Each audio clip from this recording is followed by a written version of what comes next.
हरे कृष्णा।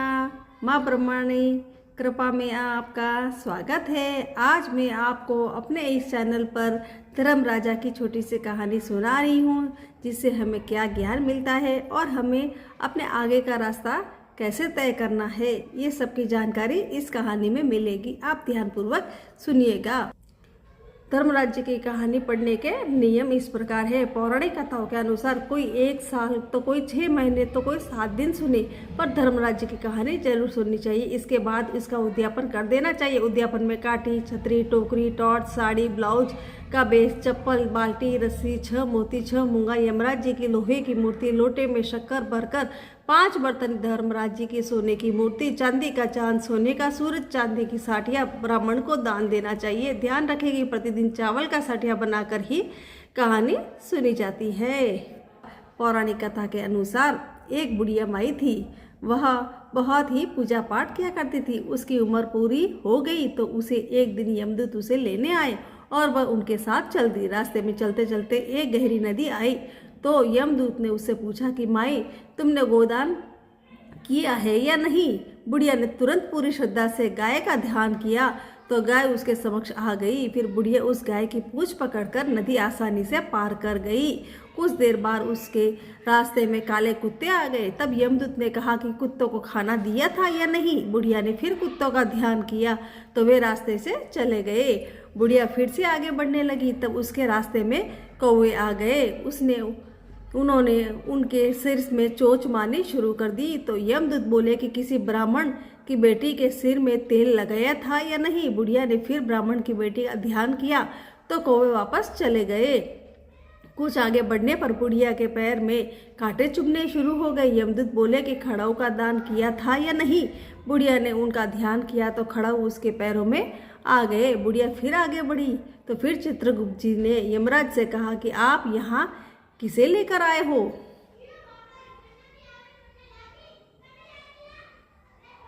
तब यमराज जी बोले कि बुढ़िया ने दान पुण्य तो बहुत किए हैं, लेकिन उन्होंने अपने जीवन में धर्मराजा जी के लिए कुछ नहीं किया, इसलिए आगे के द्वार इसके लिए बंद है। धर्मराज की सारी बातें सुनने के बाद बुढ़िया बोली कि आप मुझे सिर्फ 7 दिन के लिए धरती पर वापस भेज दे। मैं पूरी श्रद्धा से धर्मराज जी का व्रत और उद्यापन करके वापस यहाँ लौट आऊंगी। यमराज ने उन्हें धरती पर वापस भेजा। बुढ़िया अपने गांव आ गई और गांव वालों ने उसे भूतनी समझकर अपने घर के दरवाजे बंद कर दिए। जब वह अपने घर आ गई तो उसके बहू बेटे ने भी डर के मारे दरवाजे बंद कर दिए। बुढ़िया ने कहा कि मैं भूतनी नहीं हूँ, मैं तो धर्मराज जी की आज्ञा से सिर्फ 7 दिन के लिए धरती पर वापस आई हूँ। इन 7 दिनों में मैं धर्मराज की कहानी व व्रत का उद्यापन करूँगी, जिससे मेरे लिए धर्मराज जी का व्रत और उद्यापन करूंगी, जिससे मेरे लिए परलोक के रास्ते खुल जाएंगे। बुढ़िया की बातें सुनकर बहू बेटे उसके लिए पूजा की सामग्री लेकर आए, लेकिन जब बुढ़िया कहानी कहती तब हुंकारा भर नहीं भरते, जिससे बुढ़िया बाद में अपनी पड़ोसन को कहती, इस कहानी सुनाती और वह हुंकारा भरती। तो इस तरह वे 7 दिन धर्मराज की विधि विधान, व्रत, पूजा व उद्यापन करने के बाद धर्मराज जी की बुढ़िया को लेने के लिए विमान भेजते हैं। स्वर्ग में आए विमान को देख उसके बहू बेटों के साथ सारे गांव वाले भी स्वर्ग जाने को तैयार हो गए। बुढ़िया ने कहा कि तुम कहाँ तैयार हो रहे हो? मेरी कहानी तो सिर्फ मेरी पड़ोसन ने सुनी, इसलिए मेरे साथ जाएगी। तब सारे गांव वाले बुढ़िया से धर्मराज जी की कहानी सुनाने का आग्रह करने लगे। तब बुढ़िया उन्होंने कहानी सुना देती है। कहानी सुनने के बाद गांव वाले सभी लोग विमान में बैठकर स्वर्ग जाते हैं। धर्मराज जी कहते हैं, मैंने तो विमान केवल बुढ़िया को लाने के लिए भेजा था। तब बुढ़िया माई ने कहा कि धर्मराज जी, मैंने अपने जीवन में जो भी पुण्य किए हैं उसमें से आधा भाग में आप गांव वालों को देना चाहती हूँ। इस तरह धर्मराज जी ने ग्रामवासियों को भी स्वर्ग जाने दे दिया। हे धर्मराज महाराज, जैसे आपने बुढ़िया और उसके गांव के सभी लोगों को स्वर्ग में जगह दी, उसी तरह से हमें भी देना। साथ ही कहानी सुनकर हुंकारा भरने वालों को भी, कहानी कहने वालों को भी परलोक में जगह देना। धर्मराज महाराज जी की जय। यमराज महाराज की जय। अब मैं आपको धर्मराजा की दूसरी कहानी भी सुना रही हूँ। आप ध्यानपूर्वक सुनिएगा। 2 सेठानियाँ थी। एक के घर में धन बहुत था पर मन में कंजूस थी। मन से कंजूस थी। दूसरी के पास धन थोड़ा कम था पर मन से बहुत ही अमीर थी। रोज सवेरे उठती, गंगा स्नान करती, तुलसी माता वड़ पीपल सींचती, भगवान के मंदिर जाके पूजा करती। धर्मराजा सूरज भगवान की कहानी कहती और सुनती, भगवान को भोग लगाकर अतिथि को चिमाती, गाय कुत्ते के लिए घास निकालती। दूसरी सेठानी इस धर्मात्मा को देखकर हंसती और कहती, पता नहीं दिन भर क्या करती रहती है। थोड़े समय बाद दोनों सेठानियों को भगवान का बुलावा आया। धर्मात्मा सेठानी के तो यहाँ यमराज के विमान भेजा और दूसरी के दूत मारते ही ले गए। रास्ते में सेठानी बोली कि मेरे को भूख लगी है, तो दूत बोले किसी को कुछ दिया होगा तो मिलेगा ना।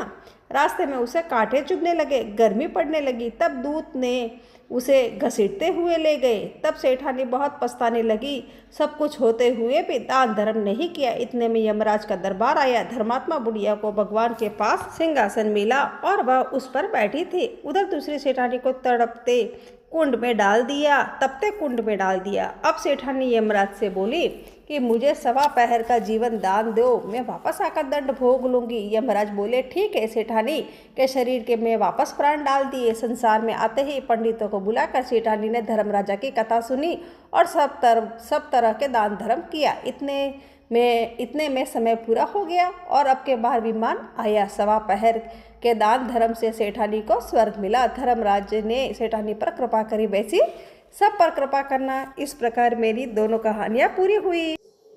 कहते हैं ना, धर्म राजा की कहानी के साथ पोपाबाई की कहानी कहना जरूरी है। इसलिए पोपाबाई की कहानी इस प्रकार है। एक बुढ़िया थी, उसने सभी प्रकार के व्रत किए लेकिन पोपाबाई का व्रत नहीं किया। कुछ समय बाद वह बुढ़िया मर गई। मरने के बाद सबसे पहले भगवान के घर पोपीबाई का दरवाजा आता है।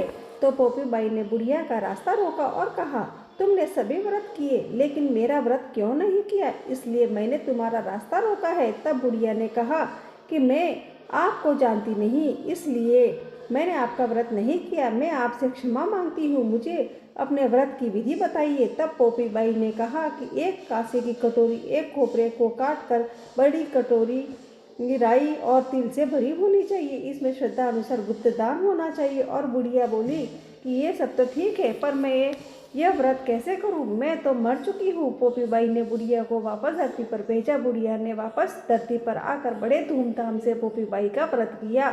थोड़े ही दिन बाद उसका स्वर्गवास हो गया और भगवान के घर सबसे पहले पोपीबाई ने द्वार पर दोनों हाथ फैलाकर बुढ़िया को अपने शरण में ले लिया और मोक्ष दिया। सभी कहानियाँ कहने सुनने हुकारा भरने वालों को मोक्ष प्राप्त होवे। इस प्रकार मेरी दोनों धर्मराजा की कहानी और पोपाबाई की कहानी पूरी हुई। अगर मेरी ये कहानी आपको पसंद आई है तो आप मुझे कमेंट में हरे कृष्णा ज़रूर लिखिएगा और मेरे इस चैनल को आप सब्सक्राइब और लाइक ज़रूर करिएगा।